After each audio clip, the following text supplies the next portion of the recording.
Hello and welcome to this week's edition of Talk to Sven. Well, you remember quite recently we wanted your feedback about what is a better time or more convenient time for you and which day.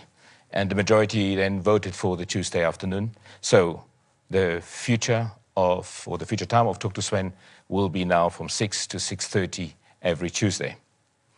As well as that we have reduced it or shortened it a little bit. I think that also provides more time as we all have precious time. Allow me to welcome Selma, our sign language interpreter. Selma, warm welcome once again. I really enjoy you every time. And then I have my colleague here, Jean Nolte, who is the ONL Group digital specialist, who joins me here today.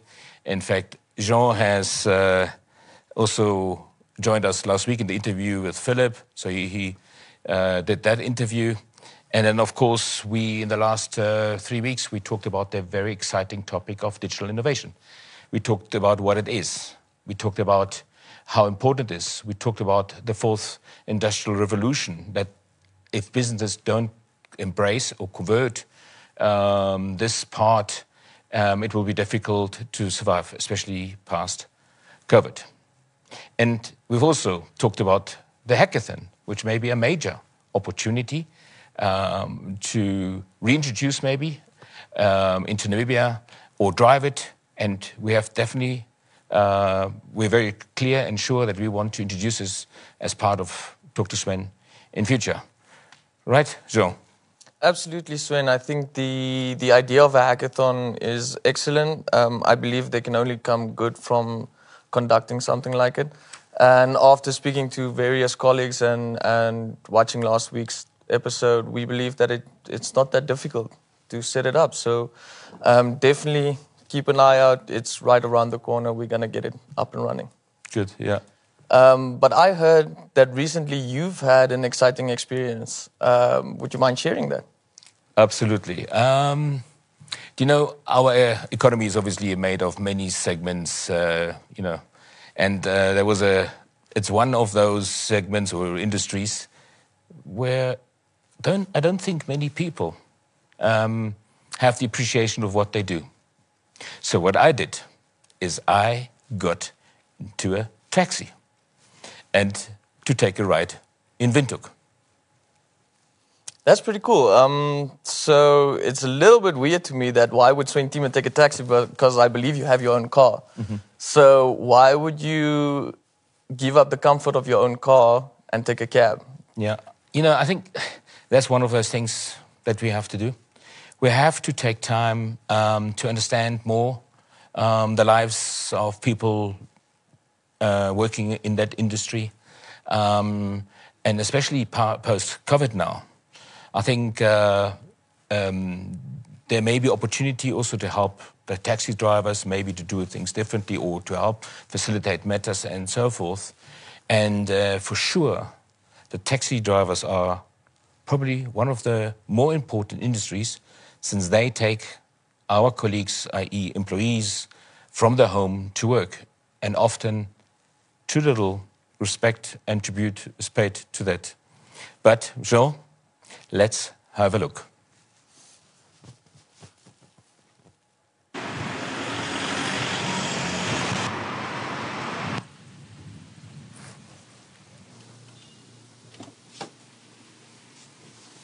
Let's see. Where to say? What's your name? My name is Asen. Asa? Yes. Mega Center. You say here is the sanitizer. You have to sanitize yourself if you come in my car. Thank you. Right. Yes, it's good service. Yes, thank you. Oh, it's cold today. Yeah, it's very cold today. Yeah. So how long are you in that business already for? I've been in this business for about 2 years now. And it's going well? And it was better, but since we are hit by this COVID-19 pandemic, we are struggling. Really struggling. The business is not as usual anymore. Yeah, I can understand. Yeah. So when do you start working in the morning? I start around 5 o'clock. 5 o'clock? Yes. And already awake. At least until 9 or 10. In the evening? In the evening. Yeah. So you have to sit and drive around the whole day. Yeah. Yes. So 5 o'clock until 5 o'clock until 9 to 10, yes. In the evening? Yes. And you must be tired then? Yeah, but what can we do? I'm used to. Is there a lot of competition? The competition is tough now. Is it? Seems like I don't know if taxis are now a lot or people don't. I think people are now affected because of this corona. They don't have money anymore. Yeah. So many people are now. I think they are walking from work to their home places or something. So I think they are walking now. And then you are limited to how many in the car? Yeah. So now in the car we only allowed to take 3 customers. 3 customers now. And how much do you charge for a ride? Just depend on which side the person is going. Like from town to Mega Center, which we call it Krumo, we charge, for now we charge $28. $28, yes. Sure. But if you are coming out of town, like for example, you are coming from Katatura, at the moment you have to pay $42. 42? Yes, per person. Yeah, but it's not easy for you to get customers in nowadays. So the business is now tough. And how many customers do you have in a day? Like in a day, it's not easy. It just depends. Sometimes busy. Sometimes. Yeah, sometimes it's busy. But at this moment, I think it's I don't know what to say, but yeah, it's tough. Tomorrow I'm gonna pick more than 10 customers or what. Just depend. If you are lucky, you can be able to get 10 customers. If you are not, yes, but it's not easy. And then you have to, when you get a customer, you're fighting about it, right? I know. Yeah. That's why it's always forcing us to stop wherever a customer stops us. You have to stop. What can you do? But if traffic officers find you there, it's already a fine, but there's nothing you can do. Because you have to fight for the customer. Yes. You have to. Because there are many people they hoot always. Yes, they hoot. You hear that sound from behind. 10 taxis are hooting also. So they hold. Yes. Yeah, if you get there first, you have to sacrifice and stop. Yes. Immediately and hear from that customer. Even U-turn. Yeah, you can make even those unnecessary U-turn. It's not what you want, but the situation is forcing you to do so. To do that. Yes. In the olden days, I was very upset with the taxis. Today, I understand. I say, I understand. They need to fight for the customers, and the customers also. The customers also a problem because they just stand anywhere, right? That's the thing. That's the thing. See, I think they also need some education because they stand wherever they feel like. Okay. And if you don't stop, you lose the customer. You lose the customer. So that's why you have to stop. You have to stop. Doesn't matter how dangerous the spot is. You have to stop. Yeah. Otherwise, you lose. And the traffic officers, they chase you sometimes. No. About chasing, it just depends. They don't really chase, but once they find you standing at where you are not allowed to stop, I'm sure they will deal with you. They will give you a fine. Yes, they will give you a fine. But yeah, so you have to make sure first before you stop. At least you use your mirrors and check. Okay, at least there is no danger coming from behind or something. Is when you decide to stop. You should stop. Otherwise, if you see there's a traffic car coming from behind, no, there's no way you can allow yourself to be fined $1,000 because of $14 or $28. Just go. Yeah, you have to. Yeah, I must say, amazing journey. Yeah, I must say that even though Asser expressed that they're quite struggling, they impacted by COVID like everybody else, you look pretty comfortable in a taxi, like you've been taking them your whole life. Yeah, I must say, at first you are, should I do it, and so forth. You don't know the taxi driver and all sorts. But I must say, Asser was most professional. He was extremely friendly. I mean, you can see how much time he took to really explain and share his views and so forth. But, it's one of those things in life, where, we have the taxi industry. And I think every day you hear people, oh my God, that taxi again, or that taxi didn't stop, or, I almost had an accident and so forth. But I must say, when you hear the other side, there is another side to it. And, often people say also, we have to up our service in the country, being it in the leisure industry or wherever. But I think there's one thing for sure. Our taxi drivers probably provide the best service in the world. They stop anywhere. They even go through the red traffic light. They make a U-turn wherever they need to. And as you heard, when the customer stands in the most awkward place, he stops. Wherever the customer needs the taxi will be there. Yeah, and then you see often some funny, interesting skills of getting around a traffic light. I mean, on the one side, you can get upset. On the other side, I find it very innovative how they do that. Whether it's the right thing is another story, and whether it complies with rules and regulations, that's another one. But somewhere there's a secret in there that they're almost putting their life at risk to provide that service. And I know that's through competition, of course. Yes. But at the same time, they have a very important role that they play in our economy. And we probably will be talking more about and hearing more about them now, what one can do in that industry. I absolutely agree. And I think the two things that really stood out for me was, firstly, I find myself, my colleagues, my friends, also sometimes getting frustrated with taxis stopping anywhere, but maybe placing yourself in their shoes, you might understand why that taxi stops anyway. The second thing that really stood out for me was I never thought of it that way, that the customers also play a role. Yeah. The customers don't take any responsibility of hailing a cab in a safe position. So if they just stand anywhere on the street, the taxi's going to stop there. So I've never looked at it from that point of view before. But I really find this conversation interesting, and I think I would love to hear some more about what you had a conversation with Asa. Yeah, and then of course you hear their side of the struggle, no? A real struggle 100%. for the drivers, the employees or their customers are under pressure, with the post-COVID, I'm saying a post-COVID, with the COVID impact at this very moment.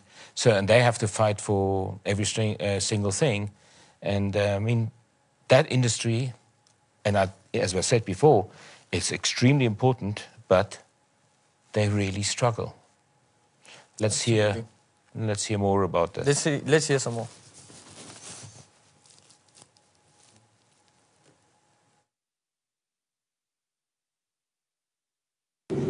It's really low. The struggle is really. So how far are you going to go with $50 then? About the $50, yeah, that's like I said, I have to sacrifice. $50, I'm not sure, but at least it will take me from here to where you are going. At least I can be able to drop you there.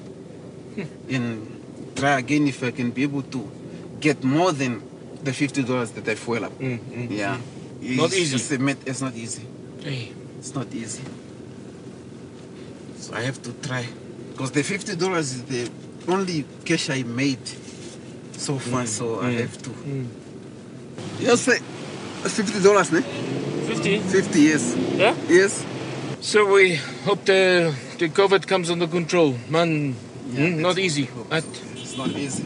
Thank you, ne? Oh, thank you, Mama. Kuna jende nawa? Okay, bye. Have a nice day. All right. Wake up, please. How are you guys here? We are fine, see. I hope you know about the taxi fees. Eh? Yes. Yes. Okay. Okay. Moro tate. Morning, boss. How are you? Good. Oh, it's good to have you here. Thank you. What brings you in the taxi? I want to check. Where's your car? I want to check with Asa how his life is. Oh. No. My car is obviously at the office, but I want to know how is the life for a taxi driver. That's good. Yeah, and so that was the episode where We had to fill up petrol first.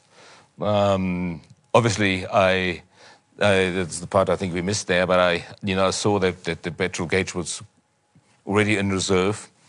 And then we obviously stopped at the petrol station, and then he had $50 to fill up the taxi. And of course... Which isn't much. Is not much. Yeah.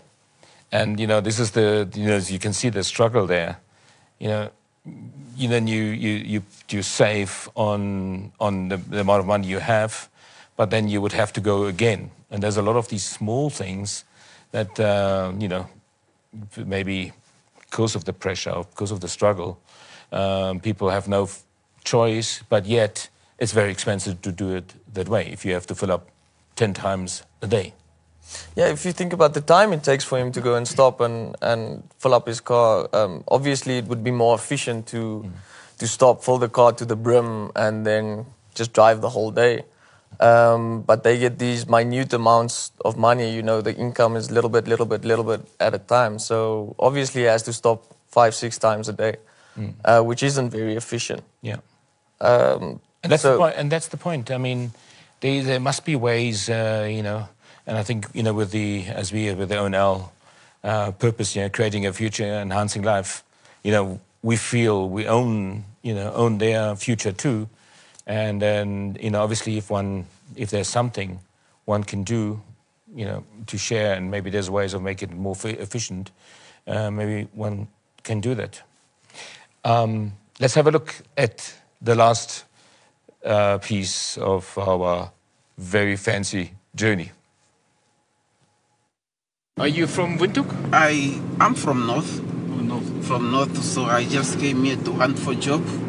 It's not easy, we understand. It's not easy for anyone to get job in our country. It's not easy. So decided, okay, let me just try and drive a taxi for now, while I'm also trying something else. Maybe my lucky day will come one day. I still have hope. But it's not, I don't want to criticize like, taxi, driving a taxi is not, yes. As long, we are also putting bread on our table, so, yeah, it's not that bad. Yes, since we know that it's not easy for one to get job, yeah, you have to go for what you get. Sure. That's what you have to go for. People forget how important the taxi drivers are. Yes, that's... If you don't have the taxi drivers, you don't have... Don't go to work. You don't go to work. Wherever. You can't go to shopping. You can't move. Can't move. Yes. So taxi is also very, very important. And I'm sure many people don't know about it. They don't know, but it's very, very important job. Yeah. Not only for important to me as a driver because I'm getting something from people. It's like a win-win situation now. I'm getting that $10 from you. I'm taking you where you are going. So that's the whole story now. Yeah. So when you take me now to Mega Center, then you wait there for the next customer, or you go back? I think I will try if there's no customers. But back. I will try my luck if I can find someone there. But if there's not someone there, what can I do? I have to go give it a try somewhere else again. Sure. Yes. It's not easy. Because you cannot say no, maybe you never know. Like, oh, maybe there's someone there, you never know. If there's someone, I'll take. If there's no one, I have to drive from there straight to Katutura. Imagine, just think about the kilometers that I'm driving without any customer here. From there to Katutura is plus minus 10 kilometers. Yeah. So you really have to make sure maybe you connect. Stop. Maybe you can find somebody in Mega Center, you can go back and then to make sure you don't waste petrol. Yeah, but it's not easy. Yeah, sure. Because when we get there, I'm sure there's also other taxis that are waiting for some people there. Yeah. And you never know, maybe there's only one person who's coming out. So if there's one thing that would make your life easier to make your taxi drives, what would that be? About this, what can I maybe think of this time? I don't think if there's any solution for now. Yeah. It's not easy. But as long as we are just trying, because customers, I'm sure as people are losing now job due to this coronavirus, it's not easy anymore. Sure. So And you know, if there was an app like Uber, or where people just can say to you, Like, pick me up here or pick like me up on a call. Yeah. on Uber, would that help you? Yeah, I think it will help. Then you don't have to drive too much. Drive too much because like this, it's like we are driving for free now. Yeah. Yeah. So I think it will help.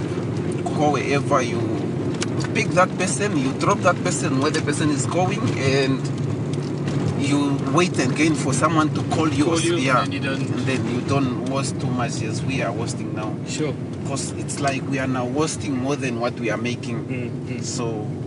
And you have a smartphone too? Yes, I have a smartphone. You see, then that would work then. Yeah, I think it will work also when we are like in touch with people. I think it will help us a lot. Getting tougher and tougher each and every day. Sure. Where do you service your car? You do yourself or with a? I cannot afford the big garages in the country. I cannot afford them. That's why we do it under the trees. Under the trees. Yes. This under the trees is where we go. We work with people that we know at least. Okay, I heard this person is better, so you go for that person who will not overcharge you. Because if you go, for instance, if you go to, for example, I shouldn't mention any garage name, but those bigger garages, they will ask you even 2,000, while these guys under the trees, they will only charge you even 500 or 200. They will service your car for you. So that's the good thing about working with under tree guys. Thank you, boss. Here's your money. Thank you, sir. God bless you. Good. Thank you. Oh, this. They say it's going to be very cold the weekend. This is why they say it's that time of the the year again. Yeah. Okay, Asa. Oh man, thank you for the nice journey. No, thank you, sir. Thank you very much. I'm even shocked for a person of your caliber to take a taxi. I'm very, very much shocked. But thank you very much. You helped me a lot. Okay. Thank you very much. All the best. Yeah, thank you. Yeah. And good luck. And I'll make sure I promote the taxi drivers. All right, sir. Okay. Thank you very much. Thank you. All right. Okay, bye-bye. Bye.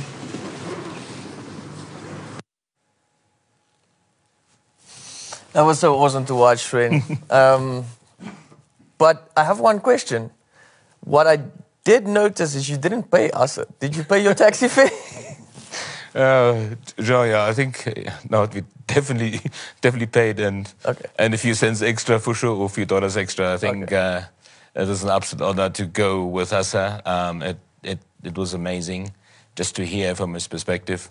I mean, alone that somebody would be friendly in a taxi, though you're so used to not knowing, it's also just a person. I think that's for us as many when we get upset about the taxi drivers. It's just a person like you, but he has a different intention. He has a different objective. But yeah, so it was a very good experience, very interesting. And then I mean, again, you see from the possibility in here. His challenges, firstly, we saw cash flow challenges. You know, for him not to have the money in that very moment and to rather fill up a multiple time, which will cost a lot of money for him. You heard about all the drivers he has to make to find the next customer. You know, he said sometimes has to wait at the mega center where he dropped me, and then he's hoping having a customer. And it's as bad as having to go all the way back to Katatura to find his customer. And I think if you just think about that entire journey, if he could sell that trip and, if we're more efficient around that, how fees maybe or taxi fares could come down. And if you look at prices like $42 from Katatura to Grove, or from the center to Grove, 28, that's a lot of money for the daily consumer. Yeah, especially if you have to travel quite a lot. And most people, if they're lucky, they have to travel twice, which means they go from home to work and from work back home. Exactly. But some people have children, they have responsibilities, so they have to make multiple trips, and then it gets expensive. And then it becomes one thing that really stood out from the conversation was the fact that you mentioned Uber as a possible solution, and surprisingly, we actually have a solution like that. in Namibia, which is called LEFA, which NBL works closely with Mialki's Ausiku, which is a similar solution to Uber. But I think there were a lot more challenges that come with just registering anybody on the app. So they have to go through an extensive vetting process and get all of this, insurance in place and make sure the vehicle is safe and stuff like that. But that's why we think this hackathon is such an amazing idea. I mean, if we present this at a hackathon and we get the right minds together in a room and we discuss it and we work and we brainstorm, then we start finding solutions to these small things. How do we get the cab not stopping 10 times a day? Sure. How do you connect consumers to taxis? So I think the hackathon that's been discussed and that's in the pipeline is the right thing for this. Mm-hmm. Maybe, Jean, if you could just briefly also give us a recap on how does the Uber or LEFA work? I think, everyone has the benefit of what this is really about, and maybe. So it's extremely simple. I think the advantage of an Uber or a LEFA or an application of this is the basic concept of linking travelers to taxis. So instead of us driving around for half an hour looking for someone that needs to be picked up, he's wasting fuel, he's wasting time, there's a lot of leakages. So that's what that app tries to solve, is connecting Asser to more consumers, to more travelers. And he knows where to pick them up, he knows where to find them. So there's a multitude of... How does he know where to pick them up?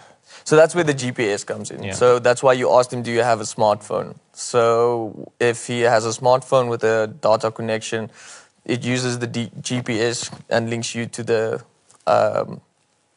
consumer, the traveler, who also has a phone with a location and a GPS. So Asser knows the safest, quickest, fastest, easiest route to the consumer because the GPS will tell him where to go. And which route, probably? Yeah, Google Maps will choose the fastest route. Yeah. So you won't be driving long turns and trying to figure out where this person is. Straight to the customer, pick him up, and then straight to his location. So there's a lot of advantages that come with a solution like this, but I think there's also a lot of challenges that need to be solved. And I think that's why there's not something like this in Namibia already. I mean, there's challenges with technology, infrastructure, all of these things. But we've worked around them with LEFA. So why not work around them for the rest? Mm. Would that be possible if you don't have a smartphone? A application solution? Yeah. See, that's the whole point of a hackathon. We look at our circumstances. So we would look at our circumstances and we say, okay, what do we have at our disposal?